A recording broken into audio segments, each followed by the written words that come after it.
Good morning, ladies and gentlemen. Welcome to this morning's meeting of the Corporate Services and Economic Growth Overview and Scrutiny Committee. Today, Monday the 6th of December. Can I just remind everyone that this meeting is being live streamed on Northumberland TV on YouTube. Councillor Bourne has tabled his apologies this morning, so I will be chairing the meeting in his place. And if we move straight on to agenda item 1, and that's to ask for apologies for absence. Rebecca, we have Councillor Bourne. Any others? No apologies from the committee, no. Thank you. Okay. Agenda item 2 is to receive the minutes of the meeting on the 17th of November, and they have been circulated to members. So can I just ask, are members happy to confirm these as a true record? Yeah, don't see any objections. Okay, they are confirmed to be a true record. Agenda item 3 is disclosure of members' interests. So in accordance with the Councillors' Code of Conduct, members are required to disclose any personal interest they may have on any of the items included in this agenda. So can I ask if we do have any coming forward? No. Agenda item 4 is the forward plan of forward decisions, and this plan, the forward plan of forthcoming cabinet decisions, is in the agenda pack on pages 5 to 7. Generally, it's just an information item, but if anybody wants to make any comments, now is the time to do so. Councillor Jackson. It probably it does relate to this item, but it relates to the agenda generally. And I said we've got a part 2 item about the trading company's financial performance. And just before the meeting starts, I just wondered why that in particular was in part 2.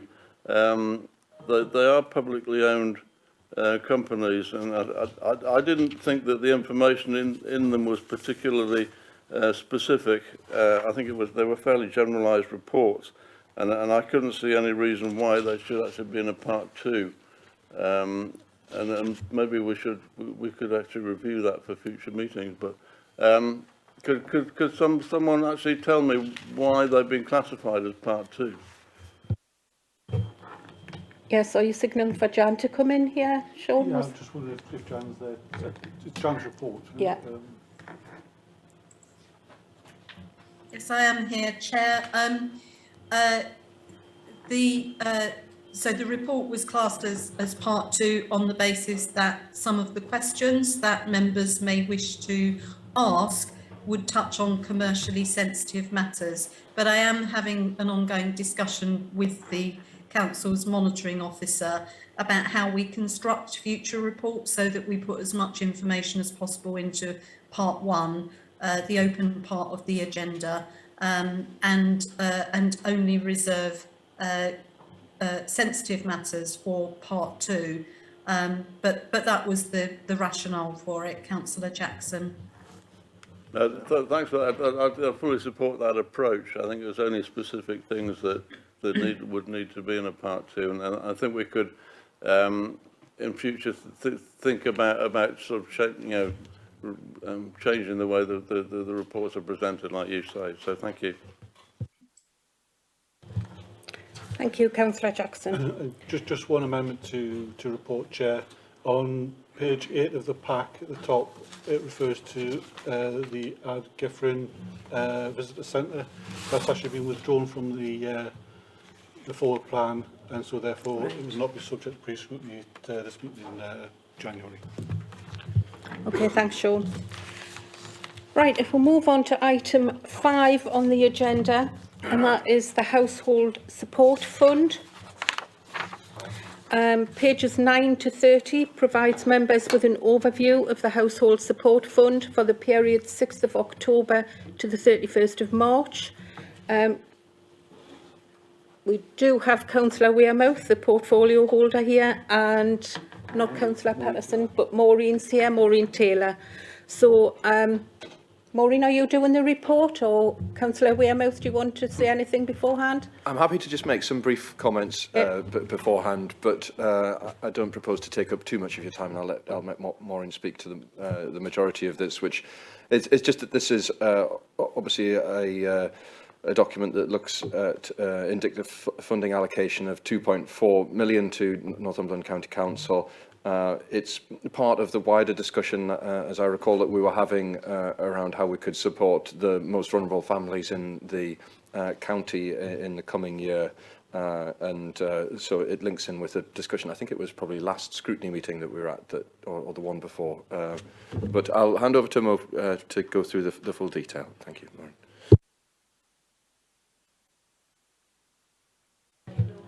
Maureen, could you put your microphone on, please? I will. Sorry, Chair.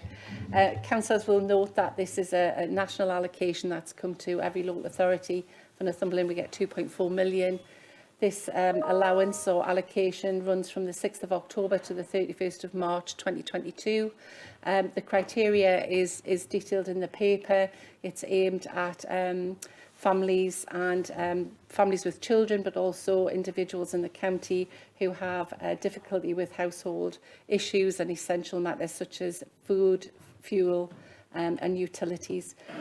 It will be managed through Northumberland Communities Together, which I'm sure you're all aware of that service, identifying those who are most vulnerable and making sure the allocations are appropriately allocated out. There's a breakdown in the paper around how we envisage that allocation to work. It will be a moving feast. There is a high proportion of that will be allocated to free school meals, but also for families who are not entitled to free school meals per se, there will be some support made available. Very pleased that we have some discretion within that allocation to allow us to meet needs for the county specifically. They haven't been over prescriptive in terms of what we can and can't use it on. I think that's all I'd probably need to say about that. There is a policy that backs up any decision making that the Communities Together team will make in terms of allocations. We will be working with partners to make sure that it reaches the right individuals in the county. I'm happy to take any questions on that. Thank you, Maureen. Is there any questions from councillors? I've got Councillor Wallace, Councillor Oliver and Councillor Jackson. Thanks, Chair. Chair, I've got comments as much as questions, but before I do that, it's my first opportunity to say publicly, can I thank the staff of Northumberland County Council and the agencies that's helped not just Northumberland, but my ward in particular, during this past week following Storm Arwen. And it's quite interesting, or ironic I should raise this at scrutiny, because I'm quietly confident in the weeks and months to come, this committee will be looking at the after effects of this storm, of where there were successes and where there's been failures on behalf of the community in Northumberland. Chair, this report has to go into Cabinet. I welcome the report. I'm quietly confident Cabinet will as well, but I'm a little concerned. Since reading the report, I've struggled to find the right word and I can't.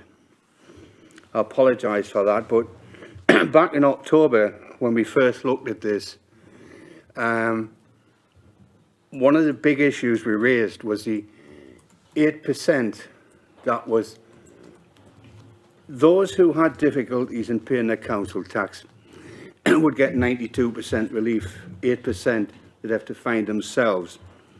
That number increased last year to 16,000 people needing that from 12,000. Information had just come to hand, that the Household Support Fund, we'd be able to draw on that to help those people. As a result, this committee, understandably to me, made a decision that we'd send that recommendation to Cabinet, that they would be able to access that 8% from this fund. It clearly states on page 26, 8.1, this cannot be done. I have doubts that the 16,000 will remain at 16,000 this year. It'll increase next year. There'll be more people need that. And I welcome the fact that the food banks, I'm sorry, I don't welcome the fact that food banks will be helped. I'm pleased that those that need to access the food banks will be helped. And there's some 21 food banks listed in this report.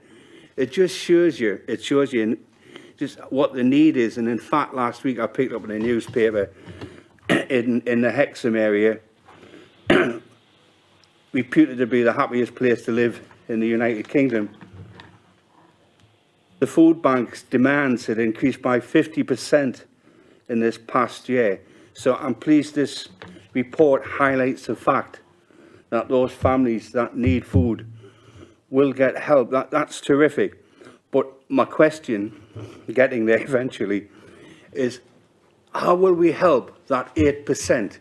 Because I feel as if we sent the wrong information to Cabinet for them to make that decision. I do recall, because I've checked the minutes as well, that it wasn't the sole reason why Cabinet made that decision, but I feel a lot of the determination to reach that decision was based on the fact they could tackle this hardship fund, and they haven't actually been able to. So that's my question. How do we stop those people falling down that crack? And I do welcome the fact that we will be able to help families more so than we did in the previous year. Although, Chairman, I would have liked to have seen the figures more so of how that money was allocated and spent in the previous year, because it's not here at all in this report. Thank you. Thank you, Councillor Wallace. Do we have anyone who can answer those questions? Maureen, and then Councillor Wearmouth. I was actually going to direct it to Jan, unless you want to cover it more. There's maybe something I can just offer in terms of, I won't get into the council tax position, but what I can say is this support fund is a new fund, Councillor Wallace, so it's a new model. We do have evidence and numbers on the previous activity through COVID support grants, winter support grants, but this is a new allocation, so we will be collating the numbers of who's benefited and who's had this going forward. We are due to do our first return this coming week based on what we've put out there since the 6th of October, so there will be data around that.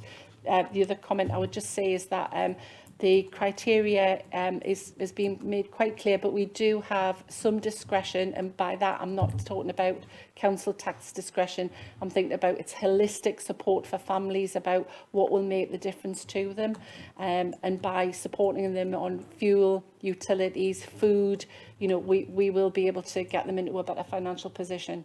But I won't comment on the council tax issue. Thanks.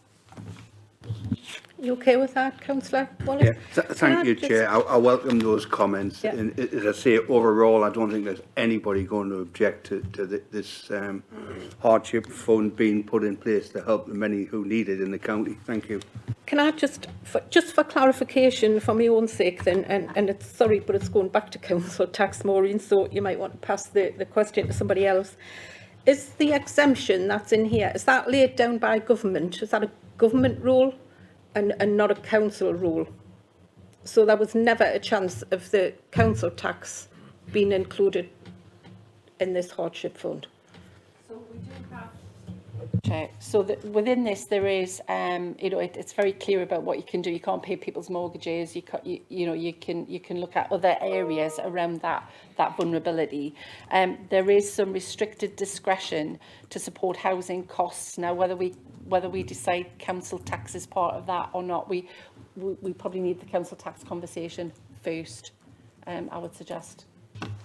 Thanks, Chair. So I think that probably we're better off handing across to Jan, who's done an awful lot of work on this and can describe just how we'll be able to assist people with the variety of packages and streams of funding that we have available to us and the various grants and support that we provide. That's fine. Are you there, Jan?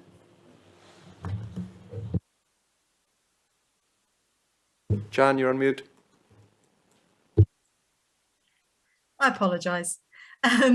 So the first thing I'd say is that I think at the time we had that prior discussion at this committee, we hadn't received the detailed guidance from government about what we could spend that grant allocation on. And we did say that we would explore whether it was possible to use that as a mechanism for providing some help to people who are struggling with their council tax. As that is clearly not possible, we have been exploring other options, and I'm sure members will recall there was quite a lengthy discussion about the council tax support scheme at the last full council meeting, we have now, we think, come up with a mechanism by which we can provide a scheme which would be even more generous than providing full council tax relief, because it would help not only the people who are liable for the 8% of their council tax, but also people who are liable for more than 8%. So the people, you know, who are just the other side of that cliff edge. So we're putting the finishing touches to that in the next few weeks, and we hope to be able to bring something forward in January, but I'm confident that we will be able to provide support which is at least equivalent to full relief, full council tax scheme relief, and hopefully we'll go further for the Cabinet to consider in January. So I hope that's helpful, Chair. Thank you, Jan. Yes, that's very helpful, and I'm very glad to hear it. I mean, we did argue for the 100%, and I will always be on that side of the thing. You know, other councils are now upping it, and I realised Stockton a couple of weeks ago they've increased theirs from 80% to 100. So I think anything that we can do is great. Will the details of that come back to this committee, Jan? Well, we will need to take a report to Cabinet. So I think the answer to that is if the committee want to scrutinise that Cabinet report, then yes, they can. Great, thank you. Councillor Oliver. Thank you, Chair. Just a couple of points first, and then a couple of questions. I think first of all, just to put Councillor Wallace's mind at rest, the 16,000 people that were eligible for that might needed to pay the 8% haven't paid it this year, and they didn't pay it last year. So there has been funding support for that. So the number who have actually paid it is significantly less than 16,000, a small fraction of that number. The other thing about this household, in the report on page 21, it says this scheme runs to the 31st of March 2022, which is the current financial year, and there is actually as I've just said, there's a support scheme in place. So there's no issue with the fact that this is running for the remainder of this year, and the support scheme is in place separately for council tax. So I think there's, just to allay any fears about people not being supported, they are. But if I could just ask a couple of questions about this particular scheme. There's a list of sort of trusted organisations that are spread across the county and doing fantastic work to help people. Will this funding be allocated directly, or will it be sort of passported through those trusted organisations, as the first question? And then how will the decisions be made about which applicants, and it'd just be interesting to have a bit more detail about the application procedure from Maureen in terms of how do people apply for it? There's probably about 10 different sections of funding. Do they apply for them all in one go? Do they have to apply for each of them individually? It says in the report that there'll be an assessment, but what are the criteria for those assessments? And then finally, what will the reporting back be? Because if we're spending this money between now and the 31st of March 2022, we've got to get our skates on, and it would just be, I'd be very keen to be assured that this money is going to be sort of equitably spread across those people with most need, and that everybody that might need it will be informed of it and will have the chance to apply. So that's broadly my question. Thank you. Can I bring you back in on that, Maureen? Yes, Chair.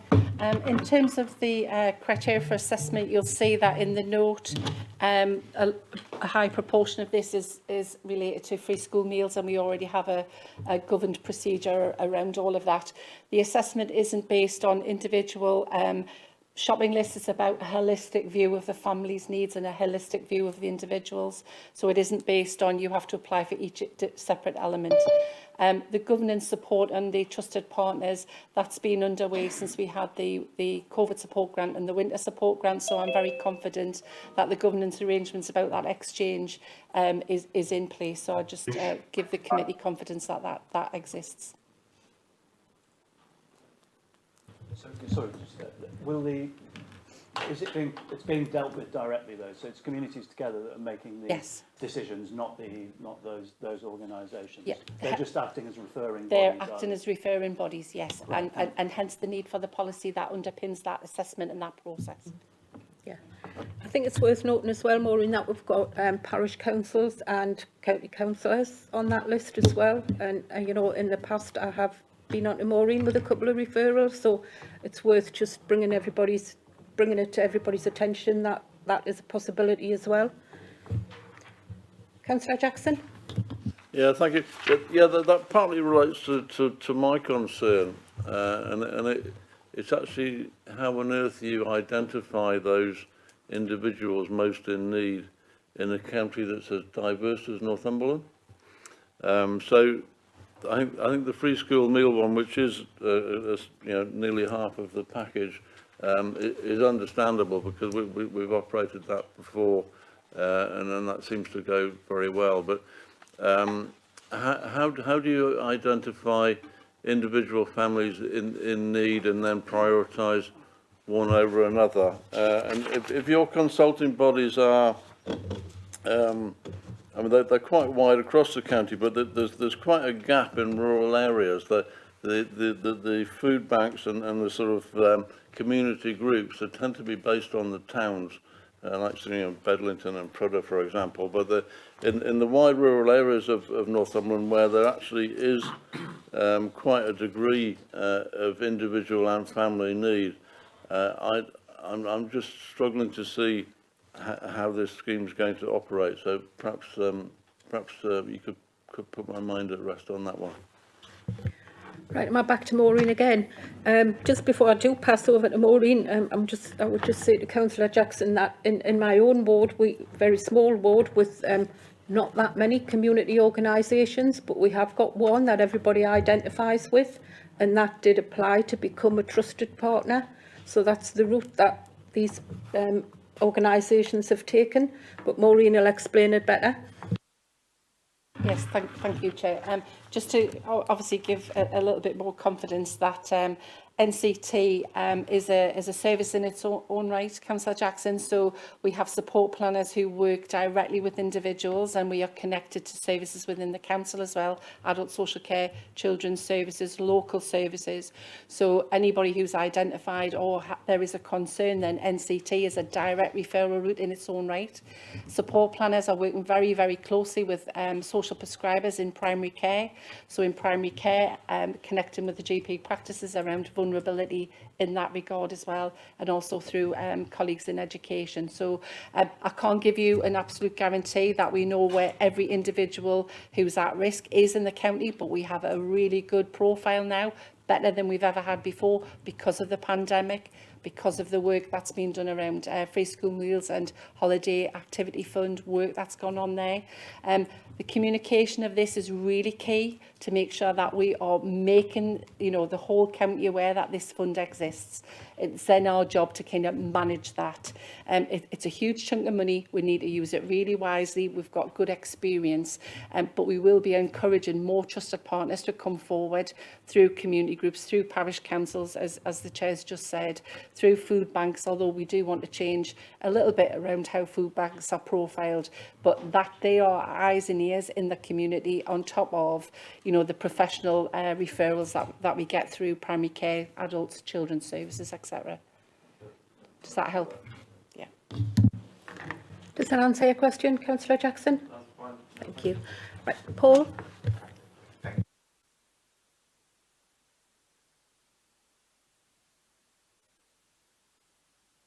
Portion of money has been spent or has been earmarked for spending so that it could be a measure of effectiveness of the scheme, because it has been running for since 6th October, which means exactly two months, and 4 more months to go, I think, if I understand correctly. So that could be a good measure of effectiveness to show how much is being spent and the earmark for spending, etc. Thank you. Through you, Chair.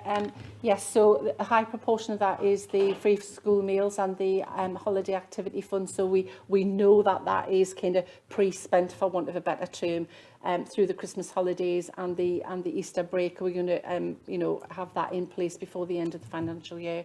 So we know those figures in advance, technically, but the management information that we are responsible for collecting on what we spent and where, we have to report that up to central government. So we will have that evidence going forward. As I say, the first return is due next week, the preparation for that, and that will be information that will be shared through Cabinet and scrutiny. What I'm looking for is a kind of a percentage of, like we have 2.4 million available in the pot. So would you say about 30% had been spent or earmarked for spending? I couldn't give you that figure right now, Right. Councillor, sorry, but we can get that figure for you. Okay, thanks. Councillor Robinson. Thank you, Chair. A couple of questions popped up as we've heard some answers there. The first one is, have we got this funding or is it retrospectively claimed? I'm pleased to say we've got increased discrimination on how we spend it. But is this right that it has to be done by the 31st of March next year? And just for the last question, just for information really, Jan talked about Cliff Edge. Does all council taxpayers in Northumberland either pay 100% or 8%? Is there not a scale?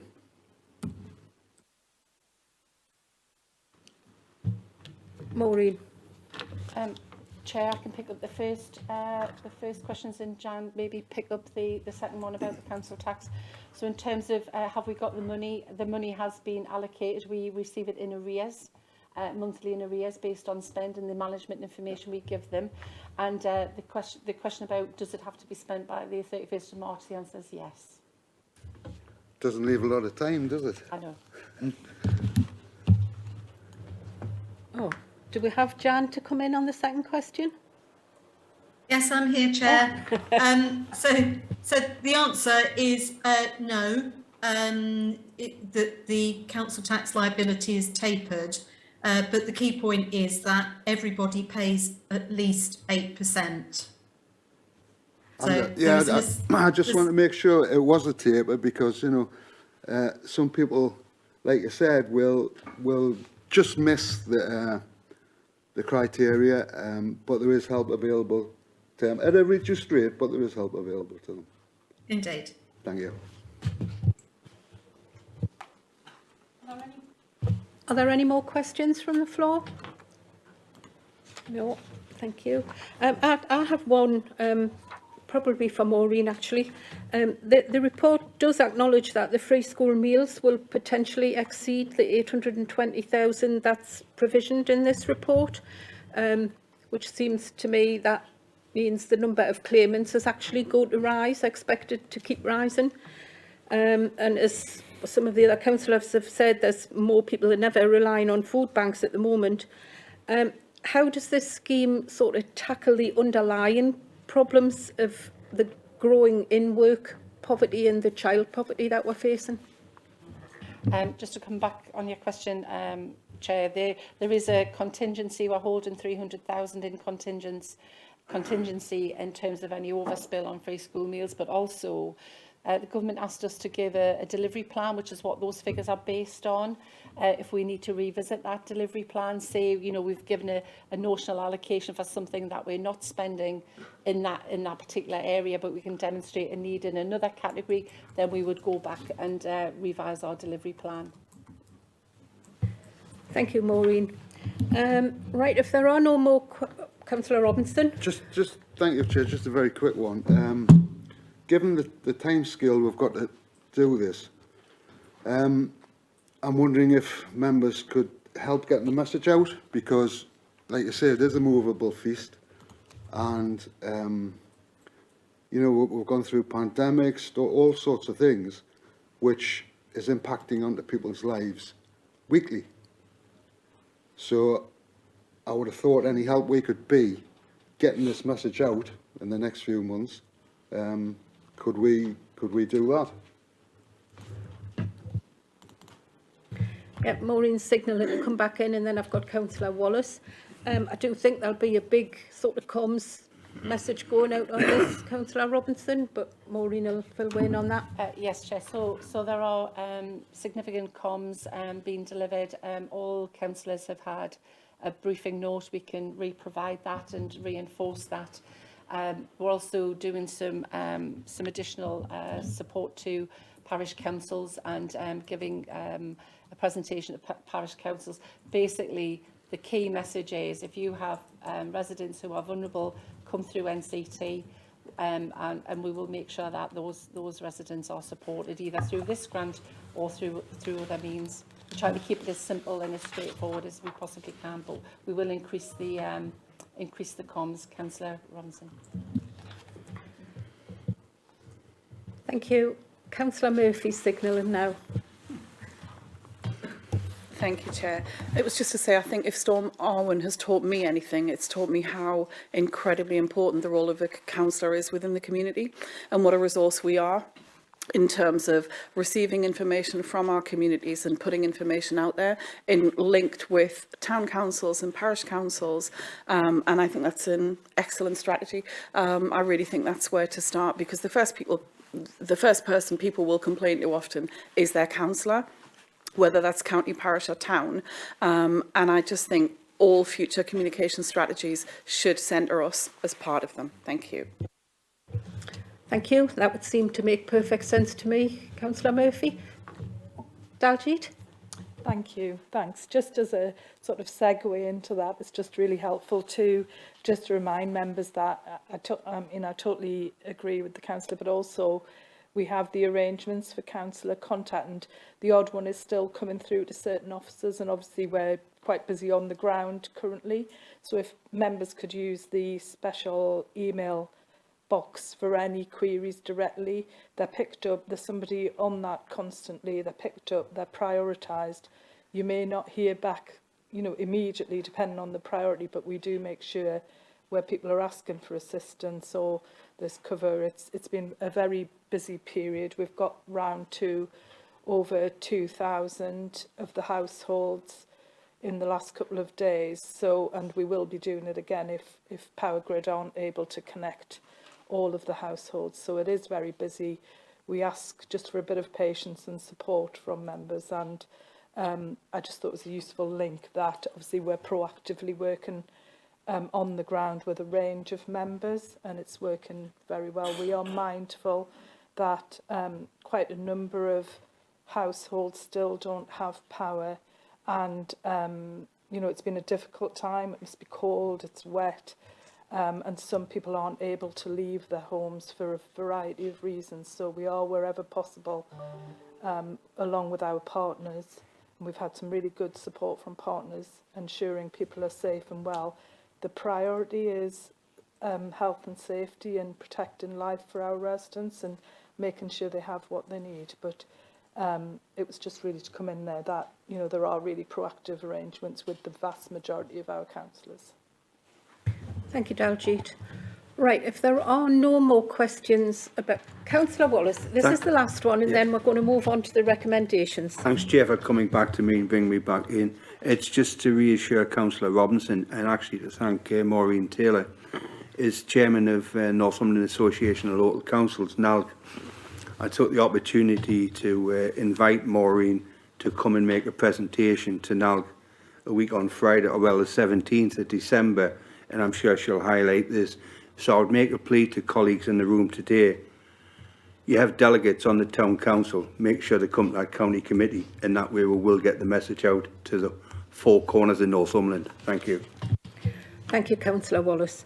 Right, if we'll move on to the recommendations, there are a few, and if everybody is in agreement, I would consider taking these all en masse. I'm quite relieved that we've had discussions again about the council tax, because that would have been my bit in there to consider any additional targeted client groups, but I welcome that report. That will come back in January. So if nobody has any objections, are we okay to take these recommendations in bulk? Are we all agreed to note these recommendations? Thank you. Right, if we move on to item 6 on the agenda, and this is to receive an update of the North of Tyne digital programme and how it benefits Northumberland. So we have Sarah Macmillan, who's going to do the presentation. Sarah? Thanks, Chair. Morning, committee. I am Sarah Macmillan, Assistant Director of Policy. Chris Thompson was hoping to be here as well. We were going to do a bit of a double act, but Chris, as many of us have been, is helping with the Storm Arwen activity today. So I'll take forward the presentation. If there are any IT-related technical questions, I think we'll probably have to note those and take those forward, because I'm not sure I'll be able to answer some of those. So really the purpose was to give members an update on the North of Tyne digital programme and the impacts on the county.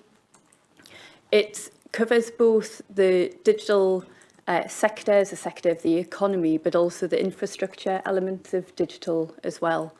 And so the programme has got 3 core elements, which I'll talk about this morning: the Digital Growth and Innovation Programme, and then more of the infrastructure elements, which is Chris's area really, but I can give an overview, is a local full fibre network programme and the Future Connectivity and 5G programme.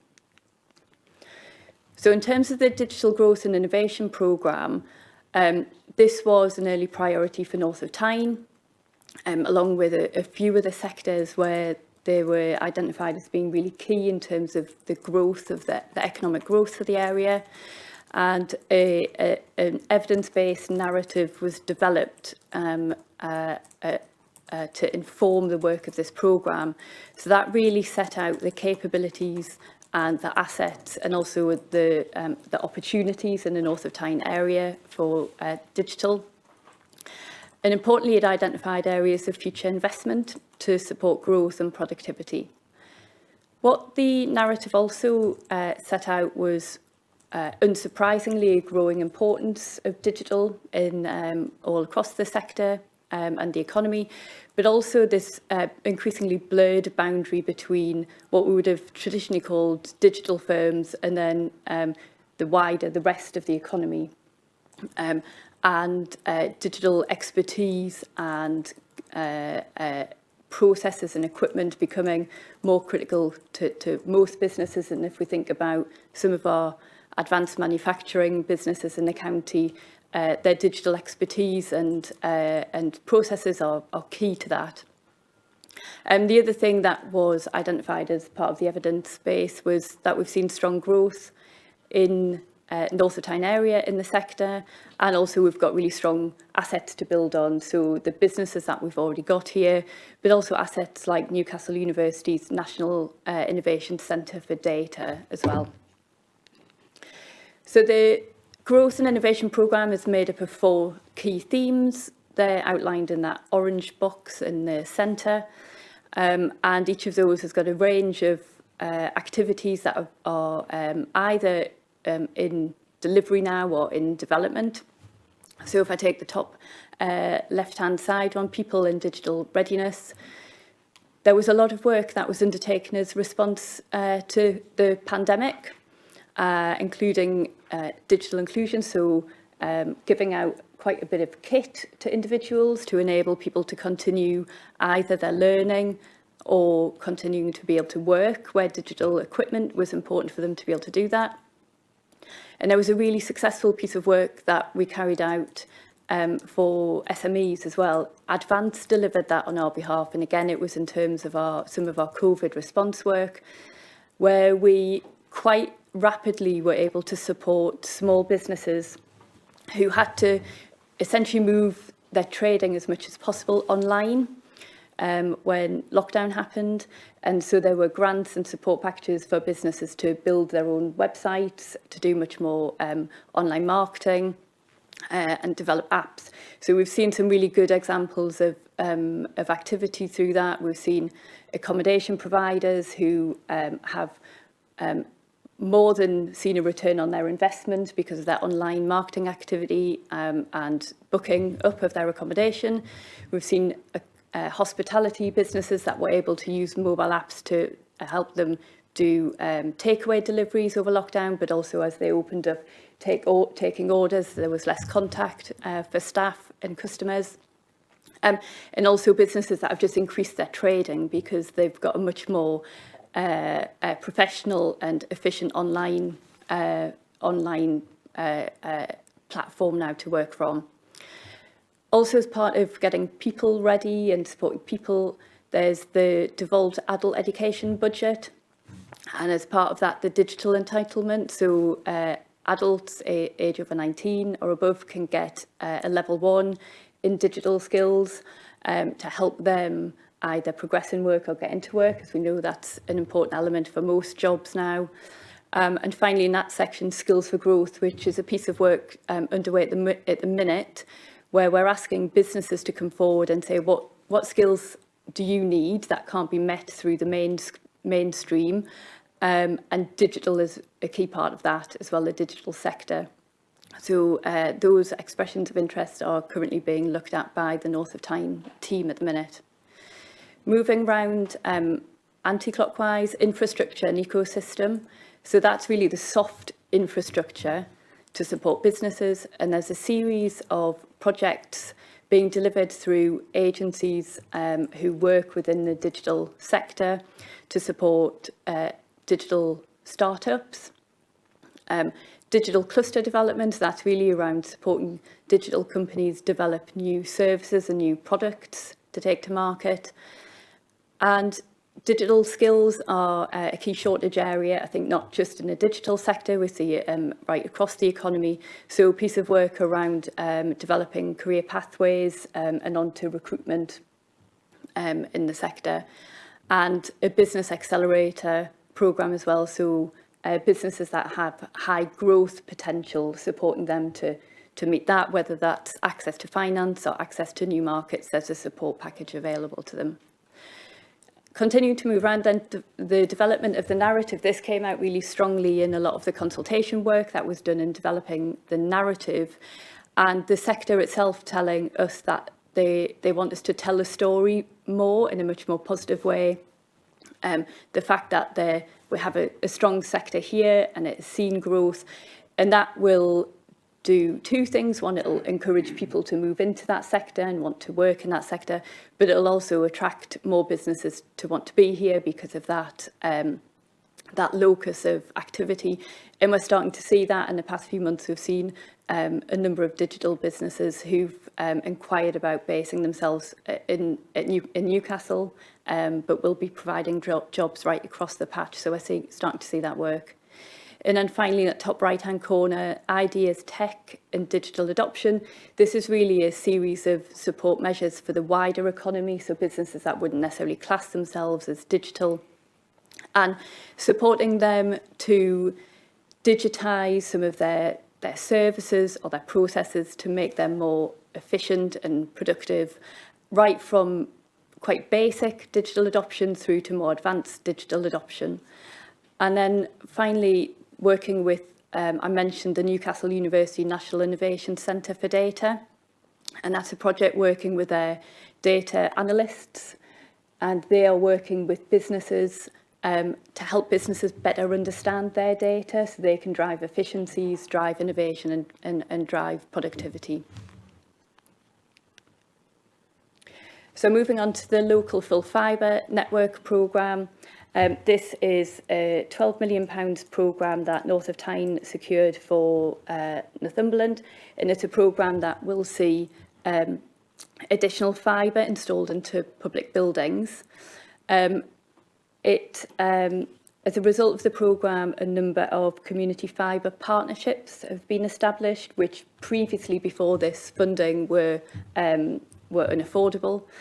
And we've already connected 160 properties, so there's an update from the report information chair. The LFFN programme board's been able to accelerate some of that delivery in the last few weeks, so we're up to 160 properties now. And that programme will continue until the end of March next year. And then the final strand is the Future Connectivity and 5G programme. This has just been announced by North of Tyne fairly recently, and is in development and planning stage now. £7 million of investment, and it's really around speeding up market investment in the infrastructure and connectivity. So it will do, intends to do a number of things, including an assessment first off around what those connectivity and infrastructure needs are right across Northumberland and the other two local authorities. And as a result of that, try to identify and remove some of those barriers using this programme to support in that. It will also look at 5G in the county and across the patch, probably in the form of some pilots, looking to see what 5G capability could look like in the county.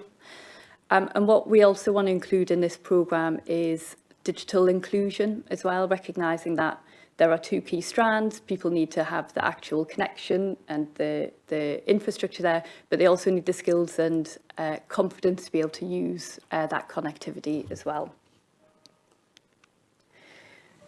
So finally, Chair, what we expect to see in Northumberland on this, from this programme is improved, faster connectivity, more businesses being able to access that improved connectivity, but also have the skills and support to be able to use that as well for their own businesses. Reduction in digital exclusion. We'd like to see what those 5G pilot programmes will look like to give an idea about what we can do with the 5G capabilities. And overall, I think the intention will be to improve productivity and create job opportunities for individuals in the county to be able to access in the future with the skills support to be able to do that. So happy to take any questions, Chair. Thank you, Sarah. So at this point I will, I've got questions here from Paul. Thank you very much. So I've been involved in outside interest on these things, especially on NICD. My questions are two questions. The first one is what kind of support you give to startup companies, because in the IT sector, startup companies can go bust very quickly.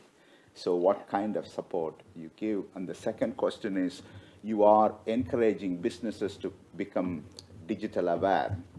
You know, like universities like Newcastle, they're running what is called degree apprenticeship courses. The students have to be in campus only for 1 day, and 4 days they can stay at home and watch the lectures. So, for example, Newcastle University started a digital apprenticeship course in cybersecurity last year. Now it's data science. Are you kind of acting as a guiding post towards, I'm sure Northumberland will also be doing lots of things.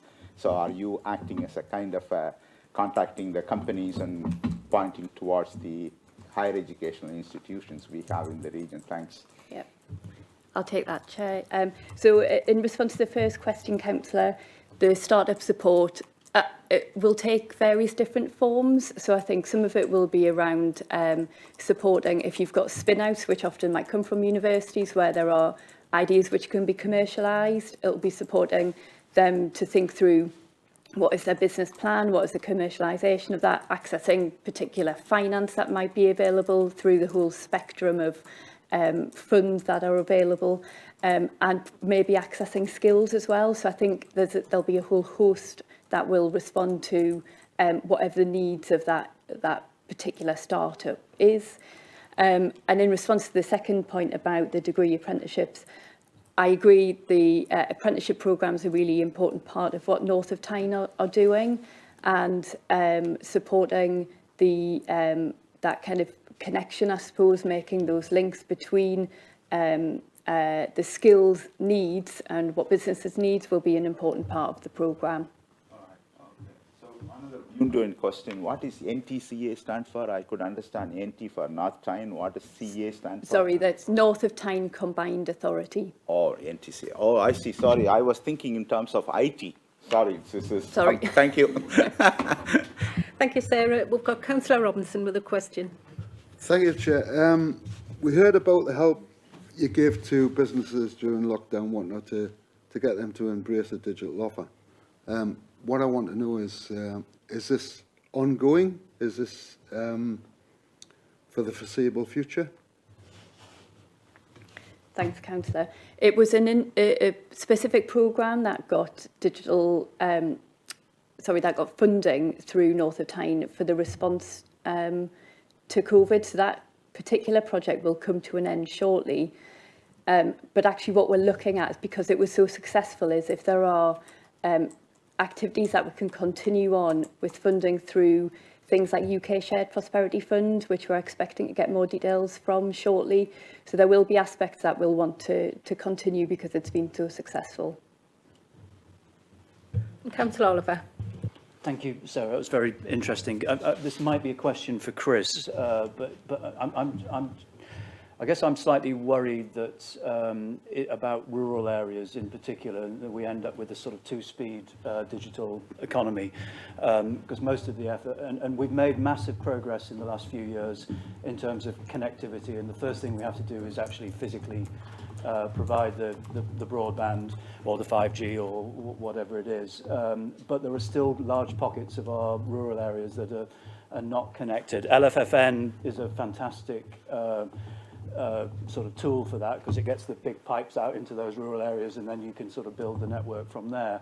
But at the moment, the government rural broadband voucher scheme is suspended, and our Borderlands money, which was spent up pretty quickly, I think within 2 years we spent it all. And so I guess it's just what can we do to make sure that we keep driving out the infrastructure in those rural areas, and also is there anything we can do in terms of clustering? I mean, we've got some fantastically world-class clusters in and around Newcastle, and but we could be doing more, I think, in rural areas, and actually getting some sort of micro clusters into places like, I mean, just in my own part of the county, Bellingham and Hexham and Holtwist, all that sort of thing, and just to try and encourage more digital businesses that can be almost home-based, but have some sort of physical clustering ability so they can work together in rural areas. So can we just sort of keep banging the drum for that sort of thing?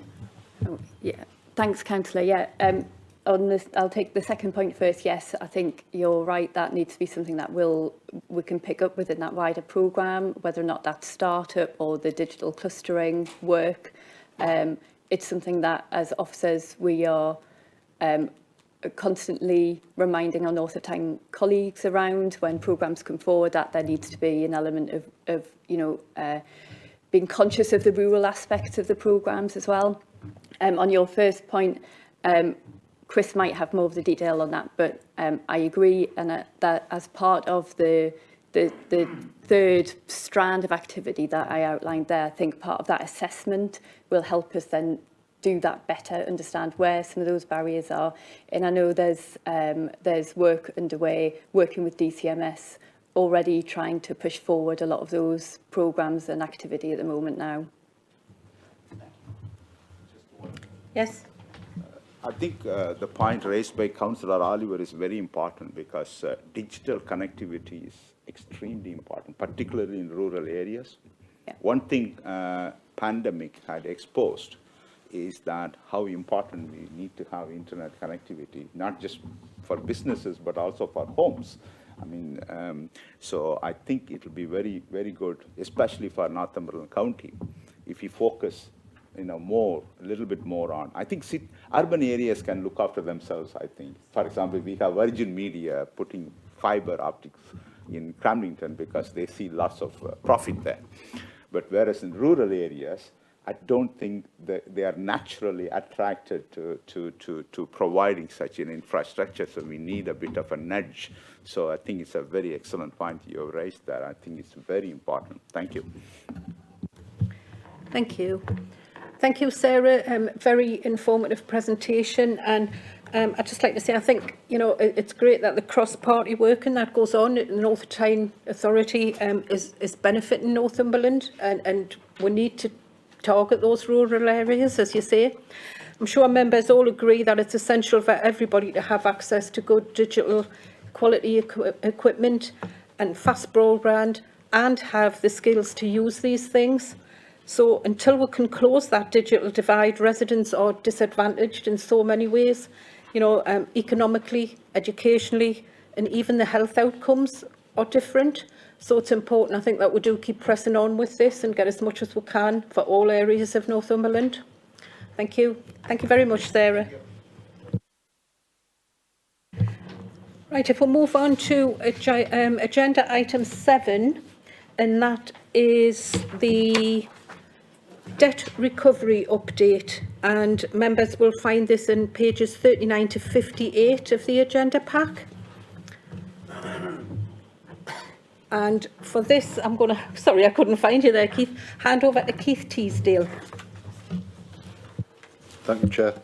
The report has been circulated to members. This is a routine report that comes out every 6 months to report on the 6-monthly position. This current report reports on the Council's debt position as at the 30th of September. Whilst I won't go into it in detail, I think there are 1 or 2 things that members should be aware of, Chair. In relation to sundry debt, we're still, I suppose, suffering from the impact of COVID. The debts around the adult services and social care, there has been an increase in the numbers of people receiving care. That's coupled with delays in getting court-appointed deputies and lasting power of attorneys. There's also deferred payment agreements, which they can lead to the increase in the debt figure. Also with local services, particularly around waste, commercial waste collections, and raising invoices for those services. During the pandemic,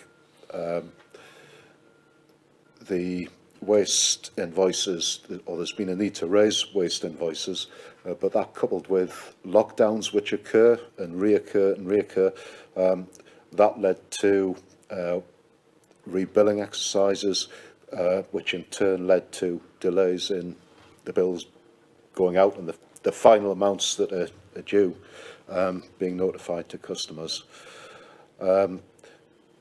Members will, I'm sure, Chair, be pleased to note that since the 30th of September, 2 rather large invoices totalling around about £7 million have since been paid.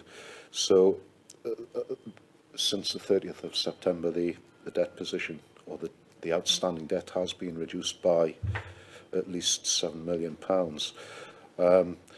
In relation to council tax and business rates, in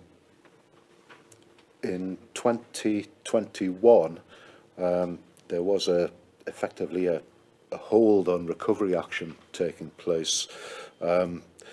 The courts were closed for a period of time, which meant that recovery action started late. In fact, the full recovery action has only really started in the current financial year.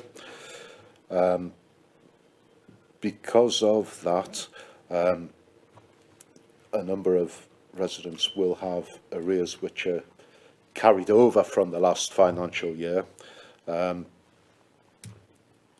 And again, linked with that, when recovery action has started, our teams will take an appropriate view when dealing with our customers, to bear in mind that they do have outstanding debts, and they'll deal with with those appropriately. For example, making payment arrangements bearing in mind the customer's circumstances and the overhang from the COVID period. Chair, that, as I said before, it is a routine report. They, I think, are the key points, unless there's anything else you wish me to add. Thank you, Keith. I'll open it to the floor for if anybody has any questions on this report. Councillor Wallace. Thanks, Chair. Far too comprehensive report, I have too many questions, but just seeking a little bit additional information if you have it at hand. It's on page 40 on write-offs. Housing rent and other debt. Housing rent and other debt seems to have increased double in 3 years, more than doubled in 3 years. Is there a reason for that? And second, what is the other debt?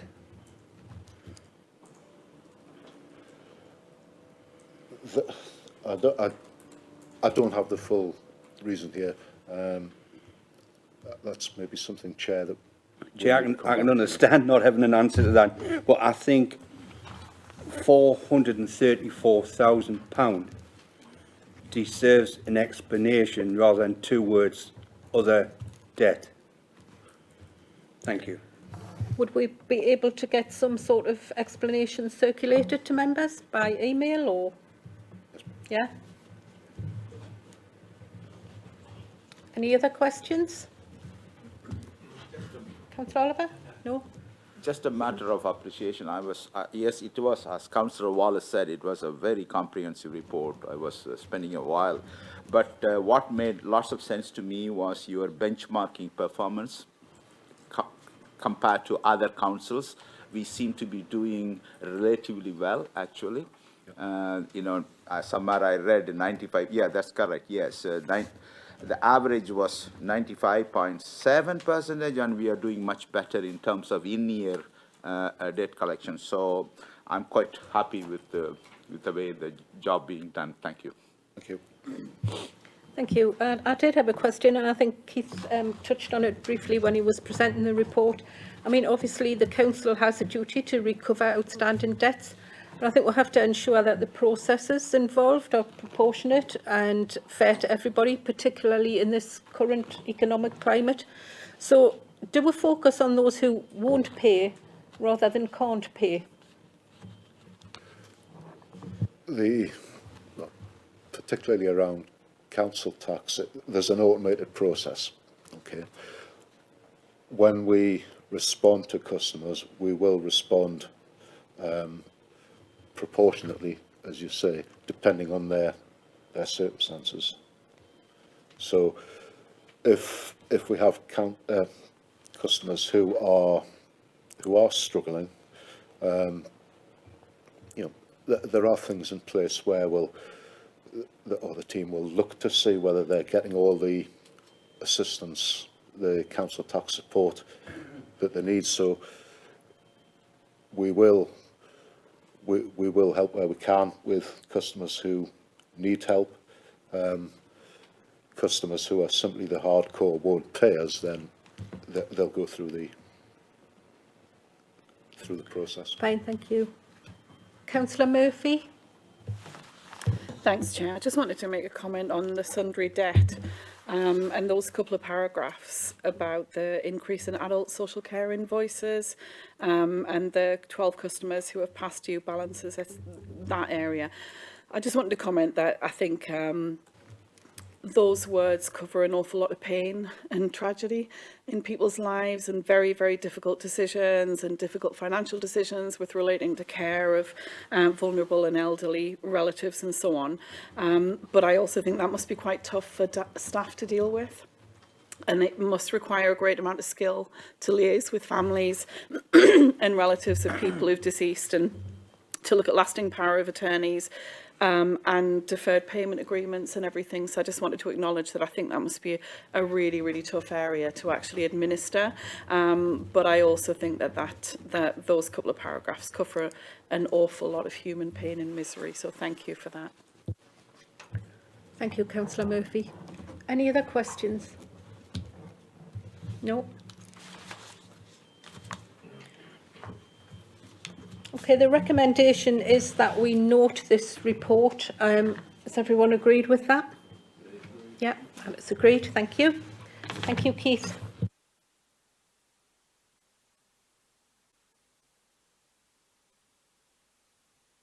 Item 8 on the agenda is the work programme. And the work programme for Corporate and Economic Growth Overview and Scrutiny Committee is set out on pages 59 to 66. I don't know if there is anything you need to highlight there, Sean? Just to confirm what I said earlier about the visitor centre no longer on the floor plan, Yeah. so no longer subject to pre-scrutiny. And of course, I'll pick up the earlier comments about the report back. And as it goes to Cabinet, we'll make sure it goes on to this agenda. Okay, thank you. Anything members wish to raise on that? No, so we can agree to note the plan? Agreed. Right. Item 9 is urgent business, and we haven't been informed of any, so take it that as none. And move on to item 10, which is in fact for the committee to consider moving into closed session before consideration of item 11 on the agenda. And notwithstanding the comments made by Councillor Jackson previously, is there anyone willing to put that resolution forward? Councillor Oliver? Yeah, and seconded? Yeah. Everybody agreed? Thank you. Well, that is carried, which brings us to close of the public part of this meeting. So can I just thank everyone for their participation and ask that any public, not that we've got any, I don't think, leave the room, and that the live feed is now turned off, please, before we move on further.